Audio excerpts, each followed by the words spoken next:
नमस्कार।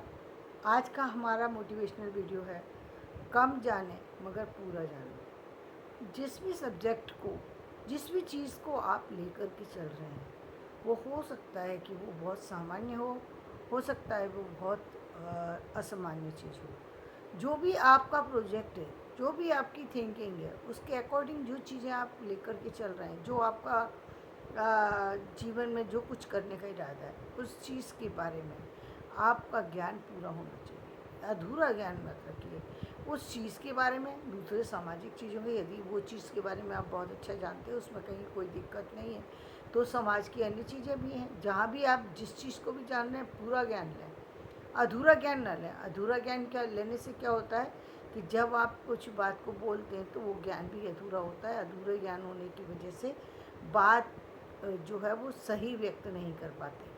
कई बार जब अपनी बात रखते हैं आप, तो वहाँ आप खुद ही गलत हो जाते हैं, दूसरा व्यक्ति बाद में गलत होगा, पहले आप ही गलत हो जाते हैं, क्योंकि पूरी चीज़ें समझे बगैर ही बोलते हैं। जैसा कि आप आए दिन देखते हैं, आए दिन आप देखते हैं जो अभी इस समय चल रहा है, जो हमारे समाज में जो स्थिति हो रही है, जो एक पर्टिकुलर किस एक वर्ग के ऊपर जो छीटाकशी हो रही है, वो क्यों हो रही है? क्योंकि उस वर्ग के लोग नॉलेज नहीं है उनको, इसलिए वो जो कुछ बोलते हैं वो बिना नॉलेज के बोलते हैं। वहाँ की महिलाएं तो बिल्कुल ही नॉलेज, उनको बिल्कुल ही नहीं पता कुछ भी, क्योंकि उनको तो जानने ही नहीं दिया गया कि जीवन में है क्या। तो जब जीवन में है, उनको कुछ पता ही नहीं है, तो वो कैसे किस चीज़ पर जो है इनकार कर सकती हैं, किस चीज़ को स्वीकार कर सकती हैं, उनको कुछ पता नहीं। आप कुछ किताबी शिक्षा ले लिए, वो कुछ किताबी शिक्षा से कुछ नहीं होता। आपको पूरा ज्ञान लेना पड़ेगा, तभी आप किसी चीज़ के जो है निष्कर्ष पर पहुंच पाएंगे। तो जब भी जिस चीज़ का भी आप ज्ञान लें, चाहे वो आपके प्रोजेक्ट से रिलेटेड हो, आपके व्यापार से रिलेटेड हो, आपके जॉब से रिलेटेड हो, जिस चीज़ की आप नॉलेज ले रहे हैं पूरी नॉलेज लें। दूसरी बात, बार बार पुस्तकों को ना बदलें। कई बार क्या होता है कि बार बार किताबों को चेंज किया जाता है। अब एक किताब ली, अभी किसी एक राइटर की किताब ली, फिर किसी दूसरे की ले ली, फिर किसी तीसरे की ले ली, फिर चौथे की ले ली। इससे क्या होता है कि आप खुद ही कंफ्यूज हो जाते हैं। जहाँ पर आप किसी पक्ष विपक्ष के वजह से आप किसी चीज़ को पढ़ रहे हैं, वो बात समझ में आती है, लेकिन व्यर्थ में आप पढ़ कर के अपनी चीज़ों में अपने आप उलझ रहे हैं, कंफ्यूज हो रहे हैं, ये अच्छी बात नहीं है। क्योंकि अब प्रोजेक्ट एक ही है, आपको समझने का तरीका या तो आपका बेहतर होना चाहिए या उनका समझाने का बेहतर होना चाहिए, तब आपको समझ में आ जाएगा। तो किताबें भी वही होनी चाहिए जो आपने एक बार पढ़ी हैं। सिर्फ उन किन किताबों को बदलना चाहिए, उन किताबों को, जैसे जनरल नॉलेज की किताब है, तो जनरल नॉलेज की बुक्स में क्या बदलता है? वो जो एक साल का नया फ्यूचर है, जो अभी मान लीजिए कि नई बुक आएगी तो उसके अंदर क्या आएगा, ये इस जो 2022 का जो होगा, वो नया जितना भी कुछ हुआ है वो नया इस समय आएगा। उन सारी चीज़ों का अलग से आपकी नॉलेज होना चाहिए।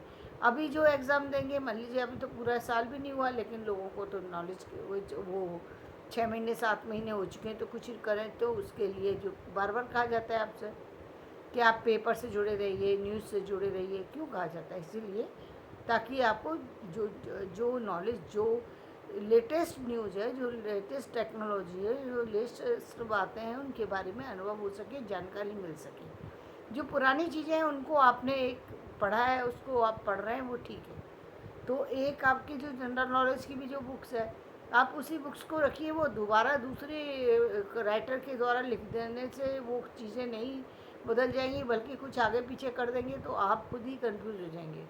जो आपको आता है वो भी भूल जाएंगे। तो ऐसा ना करें, उन्हीं किताबों को आप रिपीट करें जिन किताबों को आप करते आ रहे हैं।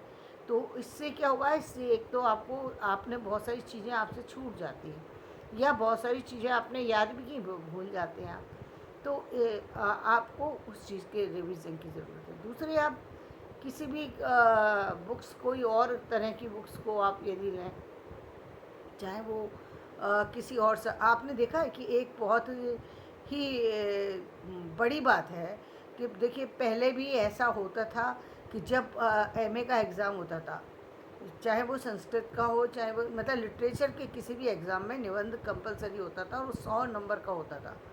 क्यों होता था? और अभी भी यूपीएससी 100 नंबर का निबंध देती है। क्यों देती है? एक तो निबंध नियोजित ढंग से लिखने की एक विधि प्रदान करता है, एक लिखने की तरीका देता है आपको, तो आपको लिखने का तरीका आता है। दूसरी चीज़ क्या है? दूसरी चीज़ ये है कि निबंध के अंदर बहुत सारे जो टॉपिक आते हैं उसके माध्यम से आपको बहुत सारी चीज़ों की नॉलेज हो जाती है, वो आप बता सकते हैं, क्योंकि आपको उन चीज़ों से तो जुड़ना ही पड़ेगा ना। सामान्य चीज़ें जो चल रही हैं जीवन की, उन चीज़ों से हट कर के तो आप कहीं जा नहीं सकते। जीवन की मुख्य व्यवस्था की, मुख्य धारा की जो चीज़ें हैं उनसे आप नहीं हट सकते, और वो निबंध के माध्यम से बड़ी अच्छे से समझी जा सकती हैं।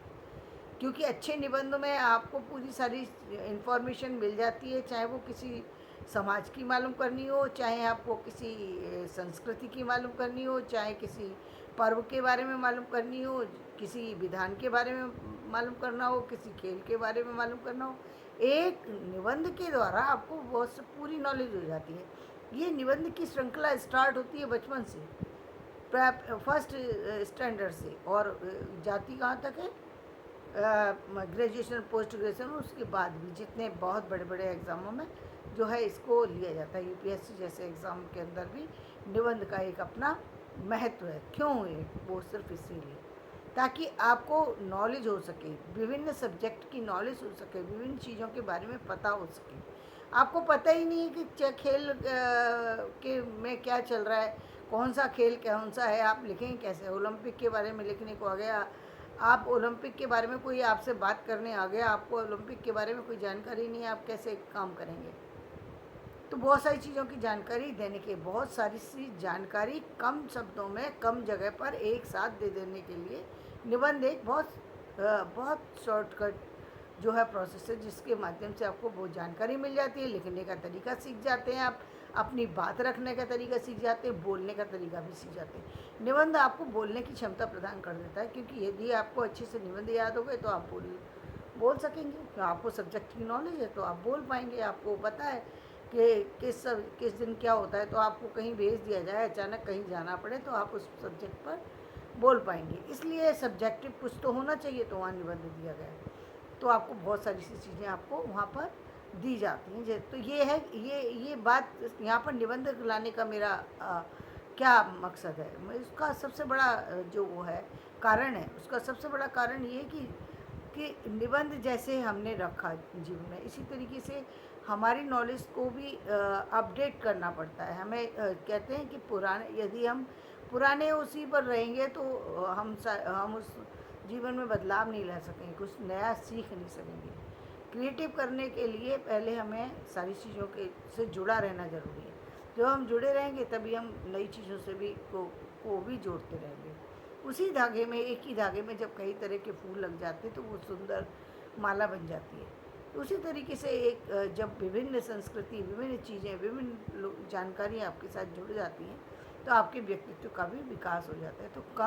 तो आपके पास भी आप जो जाने का जो भी ज्ञान आप अर्जित करें वो कम जाने मगर पूरा जाने। यदि आपको कहीं कोई जानने की चीज़ ऐसा लगता है कि किसी पर्टिकुलर सब्जेक्ट में आप कमज़ोर हैं और आप उस पर काम कर रहे हैं, तो आप ये कर सकते हैं कि आप उस सब्जेक्ट से रिलेटेड जिन जिन लोगों ने चीज़ें लिखी हैं उनकी चीज़ें, किताबें लाएं, एक एक करके लाएं, एक किताब को कंप्लीट करें, तब दूसरी किताब पढ़ जाएं।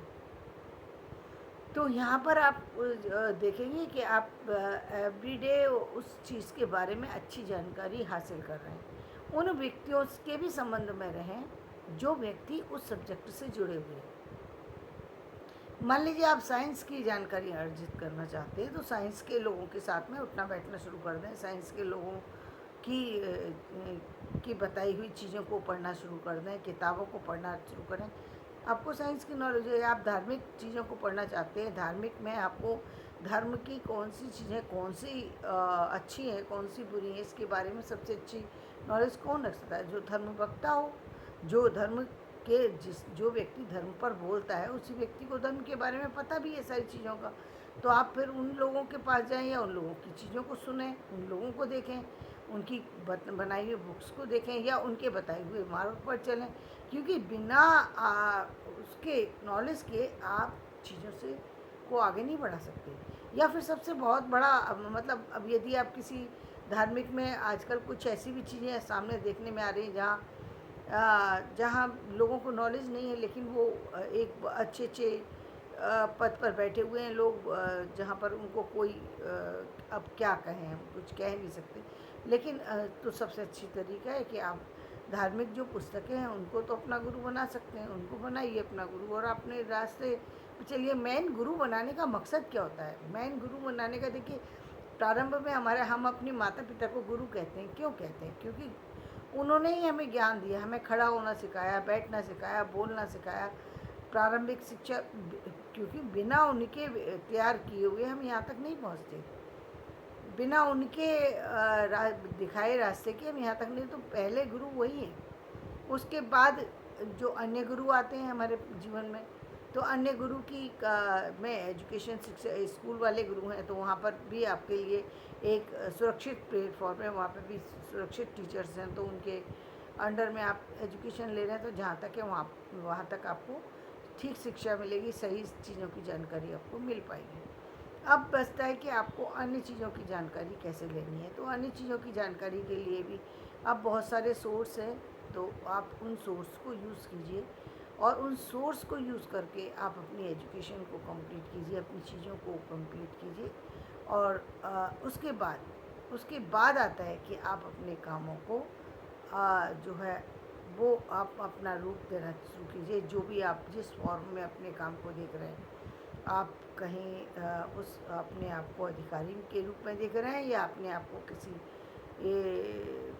जो है किसी एम्प्लॉय के रूप में देख रहे हैं, ये आपके ऊपर है। आप कहाँ अपने आप को खड़ा पा रहे हैं, तो वो उसी तरीके से आप अपने आप को चलाइए। कोई बात नहीं है, यदि आपको लगता है कि आपके अंदर अधिकारी वाली क्वालिटी नहीं है और आपके अंदर अभी उसको लाने में टाइम लगेगा, तो कुछ नहीं है, आप वो क्वालिटी लेकर के आइए। कुछ दिन लगेंगे, लेकिन आपके अंदर वो क्वालिटी भी धीरे धीरे करके आ जाएगी। तो धन्यवाद। आज का वीडियो मैं यहीं समाप्त करती हूँ। मेरा वीडियो पसंद आए तो इसे लाइक करें, शेयर करें और सब्सक्राइब करें। धन्यवाद।